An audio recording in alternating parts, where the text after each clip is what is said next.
So let's just go with the standard spring question for now. No simple harmonic motion, let's just go back to last year. So I apply a force to this block of 20 newtons and it compresses the spring from its natural length of 0.8 meters to 0.6 meters, let's say. So I want to know what the modulus of elasticity of the spring is. So what will happen is this force has a fixed power and it pushes on the spring and eventually it will stop. Why does it eventually stop even though it's pushing at 20 the whole time? Because the spring is trying to push back in it. Yeah, so the idea is the more you compress the spring, the more it will push back. So I push and eventually as I push more, it starts to fight back more. And you realize there will be a point where it will push back exactly as much as I am pushing it, and it'll just stay stationary. So essentially the forces opposing them are equal. So the force from the spring, F, and this 20 newtons must be equal. So F equals 20 newtons, but we don't really ever write that, we always just use the force opposing it, don't we? So by F equals ma, 20 newtons is equal to lambda x over L. So what is the extension? So what was it compressed by? 0.22. Yeah, it's compressed by 0.2. And what was the natural length of the spring? 0.8. 0.8, good. So this means lambda is equal to 80 newtons. So generally speaking, big modulus of elasticity, stiff spring, smaller modulus of elasticity, very loose spring. Okay, so that's the modulus. So that is a very common starter. So it's exactly what it does here. It asks you to find the value of lambda. Do you remember the two types of spring question that we covered last year? We did horizontal and we did vertical. So there I applied a force that was given, right? This time I'm not going to apply a force. The force will already be applied vertically. Why? Yeah, because the block will have a weight and that will be the force.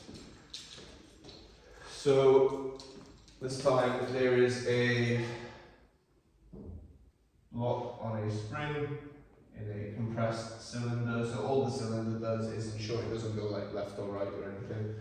So let's say this is 12 kilograms. The spring has a natural length of 1.2 meters. It compresses it to a length of 0.9 compresses it by 0.3 meters to make it 0.9 meters long. And let's just do the force calculation for this. So once again, I want the modulus of elasticity. So do we agree that once again, F equals lambda x over L? Yep, nice and straightforward. So what's the force acting downwards? Mass 8 times 12. Yeah, previous 12G. Yep. And this is equal to lambda times by the compression, which is 0.3 divided by 1.2. So lambda is equal to 48G. And that's a very stiff spring because it's again got quite a high modulus of elasticity. Okay, so then, where will this block sit at equilibrium? So do you agree that it's been compressed downwards 0.3 meters, right? So I need to paint a picture for you here. So the block is on the spring, it's been compressed, and you agree it's eventually stopped because the spring has started to like match the power, right? And you agree this block is now happy, it doesn't want to move. So what I do is now at this point where it is compressed by 0.9 meters, compressed to its length of 0.9 meters, right? So what I do, I come along, I tap it, and I compress it a further 0.2 meters. What will that do? Push it down even more. So I've applied force, an irrelevant force, I don't know how strong it is, but it's now stopped. So I tapped it. The force isn't constant, I've just gone like that and tapped it.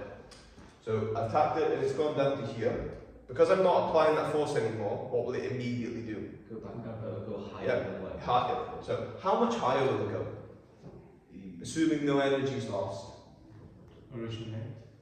So it will go, I've pushed it 0.2 down, remember?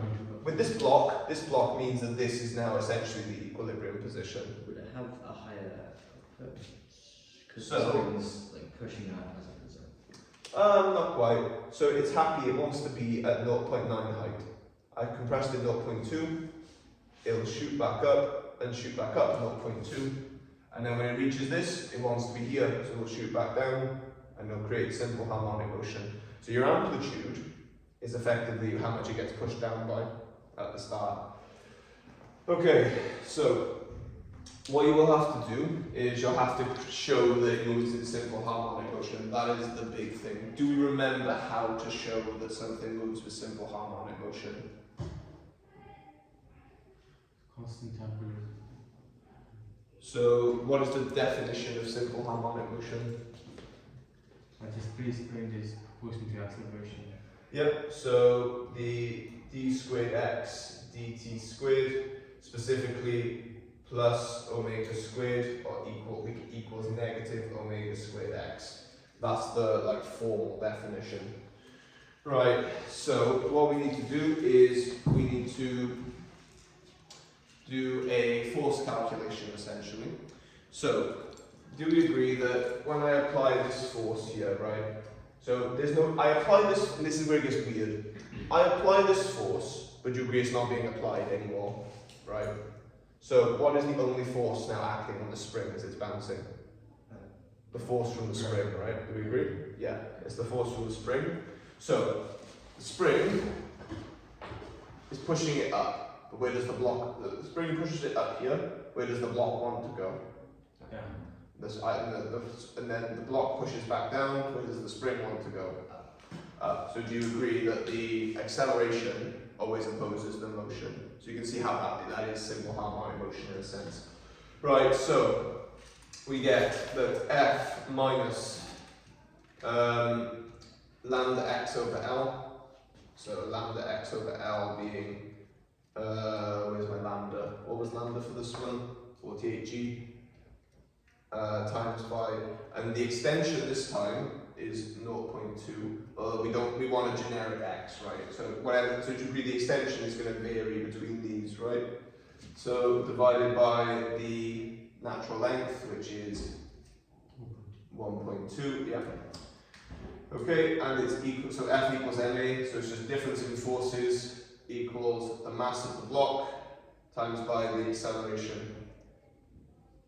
Do you see how we can now essentially prove this relationship from this, essentially? Right, so the trick here is F. What did I say F is? So the two forces that were applied were this light tap that I gave it and the force from the spring. What is the force? As soon as the tap is applied, what is this force? Do you agree it's 0? Yeah, so it's actually just this. And now is this starting to look like something we can use? Pretty much. Right, so let's work this out. So do you agree I can divide 12 over? Equals negative, and then 48g divided by 1.2 divided by 12. So 98 over 3 equaling negative 98 over 3x. Can I times that by g just to make it a bit nicer? Not really, no. Okay, is that simple harmonic motion by definition? Yeah. What's the amplitude? What's the amplitude? That. It was 0.2. Yeah. It was 0.2. And what is the omega? Minus 98 over 3. Specifically, if you remember, omega is negative in the formula, so it's positive there, and that's omega squared, so it's the square root of that. So we get that A is 0.2 and omega is square root of 98 over 3. Not ideal, but that's what it is. So square root of 98 over 3, so what is 5.7. So what we can now do is this spring that's just bouncing, we can now form a model for it because we have A and omega. So the thing you now have to consider is where did this block start when I gave it the tap? When you give the tap at 0.9. Sorry? Where was it when I gave it the tap? 0.9. Wait, is that the centre of the motion, or is that at the amplitude? Center. It is the centre of the motion, so this one will be a sine. That one there, look at how it is phrased. So look how this one's phrased. The seat is pushed down 0.05 meters, and then it's released from rest. So it's starting from the negative amplitude. That's actually a really horrible one. But you guys pushed it down further, it's actually negative cos. Because it's starting from the negative amplitude. So you have to be careful. The reading of these is really important. So anyway, this one, I tapped it. Because of the way I phrased it, I tapped it and it started from the centre. So you have to be careful with how it's phrased. So this one will be a sine wave, and x of t is given by 0.2 sine of 5.7 t. And then you would answer questions based on this, like where it would be and so on. Right, do you want to have a go at doing this one here? So I'll have to zoom out a little bit. So the diagram shows a playground ride consisting of a seat of mass 12 kilograms attached to a vertical spring, which is fixed to a horizontal board. When the ride is at rest with nobody on it, the compression in the spring is 0.05. So part A is literally just last year, compression of the spring or the force, find lambda. And then the seat is not, and then the second part, the seat is disturbed from where it wants to be, and it creates a simple harmonic motion. And you are, for that part B, for 5 marks, you are expected to prove, like I did there, that it is indeed simple harmonic motion. And then in part C and D, we'll have you use the model you can create.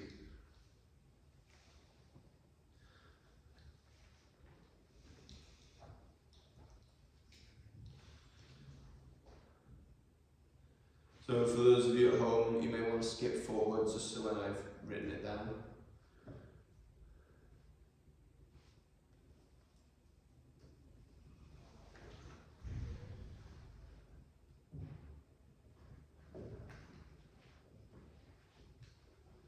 So what I'll do actually, I'll move it over here so to at least read it. It may be reversed, but best I can do, unfortunately. Is that affecting anyone's ability to read this? Lad, you okay? You all okay with reading it, yeah?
Right.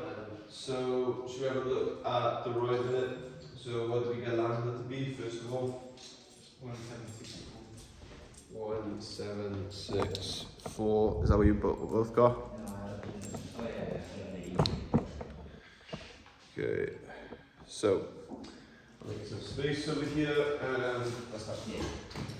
So the force acting downwards, do we agree, is 12G? So 12G is equal to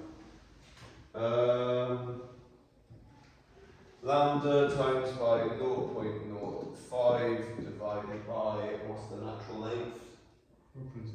0.75. So 1 over 15, 12 times 15, 18G is it? 180G rather? Yeah. Yeah. 180G, I'll leave it as 180G, that's fine. Right then, so we find lambda, right? So now let's do some simple harmonic motion stuff. So the seat is now pushed vertically downwards a further 0.05 meters. It's then released from rest. Okay, so the force pushes it downwards and the spring opposes it with a force equal to lambda times by the extension. And you agree the extension is varied on the way down, and that's divided by the natural length, which is 0.75, and it's equal to the mass of the block times its acceleration, which we write as the second derivative of displacement with respect to time. Okay, so this force is released, so it's gone. So do we agree F 0? Yeah. So we get the 180G divided by 0.75 divided by 12. So 180 times 9.8 divided by 0.75 divided by 12 gives 196, which is perfect. So we get that dx squared dt, yeah, I've been writing this in the wrong place the last like 10 minutes. Right, and this is equal to negative 196x. Yeah. Okay, so we agree that omega is 14. Yeah. Yep, nice. So omega equals 14, and therefore the periodic time is 2 pi over 14, which is pi over 7 as required. Are we all in agreement on that? Good. Okay, I'll change the pen again because all the pens are dreadful. Okay, so now then, we have this. Do we agree that we have to find a model that fits this? So the solution to this second order differential equation, it would be a sine of omega x. So normally we have an initial condition to find it, but because we know the context, what is the amplitude? 0.05. Yeah, 0.05. But where does the oscillation start from? The negative amplitude. So it is negative cos. Okay. So it would be, and the idea being that you agree that the solution to this is a sine of x plus b cos of x, right? And using the compound angle, you can express it as cos or sine. Anyway, so we know that omega is 14, so we know that x of t is equal to negative 0.05 cos of 14t. And I'll show you a little way you can check that your model is correct. At time 0, what's the displacement from the centre? Negative 0.05, right? If you were to put in time 0, does this give you negative 0.05? Yeah. So that's a nice way you can check if your model is correct, if it's in the right place at 0. Okay, so that's our model, and find the maximum speed. This you don't even need the model for, to be honest with you. So what's the formula for maximum speed? Omega times amplitude. Yeah, V equals A omega. So this is 0.05 times by omega, which is 14. 14, yeah. So 14 over 20, so 0.7? Yeah. Yeah, 0.7 meters per second is as fast as it will go. Calculate the speed of P when it's at a distance of 0.03 meters from the equilibrium position. Okay, so 0.03 meters from the equilibrium position. I'm wondering if there's any trickery to this. I don't believe there is, right? It's just, so 0.03 from equilibrium is still 0.03. Yeah, there's no like shenanigans been taken away from the amplitude or anything. Right, so 0.03. Do we want to do the positive or the negative? Does it matter? Because you agree, because there's no loss of energy, it's down here or above, it'll be the same either side. So let's do the positive, shall we? So 0.03 equals negative 0.05 cos of 14t. And so we get that this is negative 3 over 5. My board needs a clean, my pens need to be better, I do apologise. Right, so cos inverse and divide by 14. So cos inverse of negative 3 over 5, and then divide by 14. 0.158 I get. So 0.158 is the time. Yeah. So t equals 0.158. And we need the velocity at that time, so we need to adapt our model slightly. So the velocity at that time is 0.7 sine of 14t. And then we just sub in this. So luckily we times it by 14 again. So this would be 0.7 times by the sine of that. So I actually believe, oh wow, that's actually genius. Right, if I'm not mistaken, because this cos of 14t is 3 over 5, this is a over h, this will just be 4/5, if I'm not very much mistaken. Let's do it, let's just do it to check. So we take our time, we just got, times it by 14, and then we take the sine of it, yeah, 4/5, do it. And then times by 0.7, 0.56. So the velocity at that time, velocity at when x equals 0.03 is 0.56 meters per second. Nice. Okay, so let's go again, shall we? And you may have noticed me drawing this monstrosity by here. So, what do you think this is? Same thing. Yeah. Something.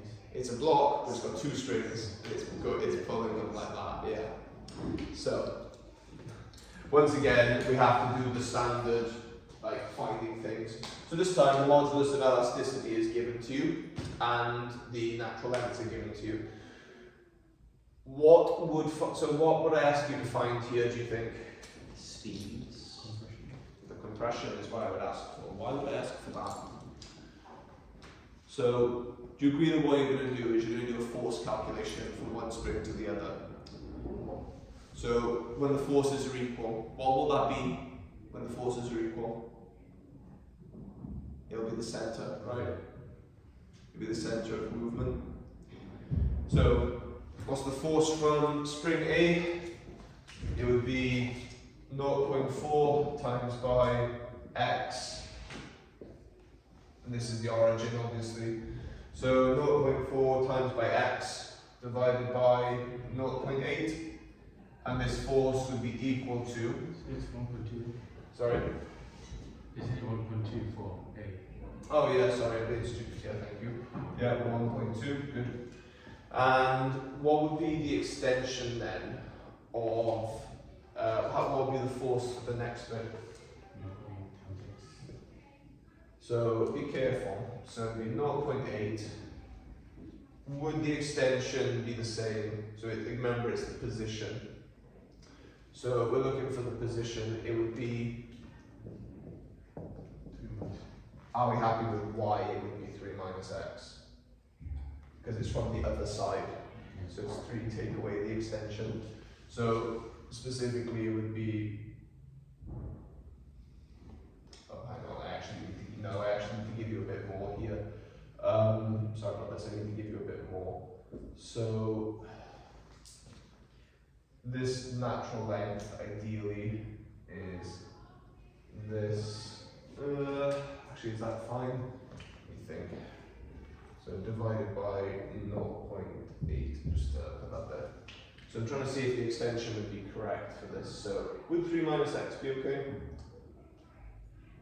So the extension here is x, and the extension here, so the position of it, at the end of it, would be 3. We'll go with this for now, but I'll change it. I'll change it if I think of it. But yeah, you see how y it wouldn't be x essentially. So we use this to find the center of the motion. So these cancel, and we'll get x over 3 equaling 3 minus x, and then x equaling 9 minus 3x, and so 4x equaling 9. And x equals 2.25. So 2.25, about here, is where the center of the motion will be. And then, so the block is going to be fixed there for now, because that's where they meet, right? But what do you think will happen in part B? I'm going to give it a kick, yeah, and it's going to do something. So let's do exactly that. So, Would we ever have one of these vertical? I've not seen one, no. You might have a spring that's from the ceiling, and then you've got gravity and the spring. Okay. So that could happen. So it would never be spring, block, spring. Well, I'll never say never, Okay. but yeah, pretty much. That'll do for now. But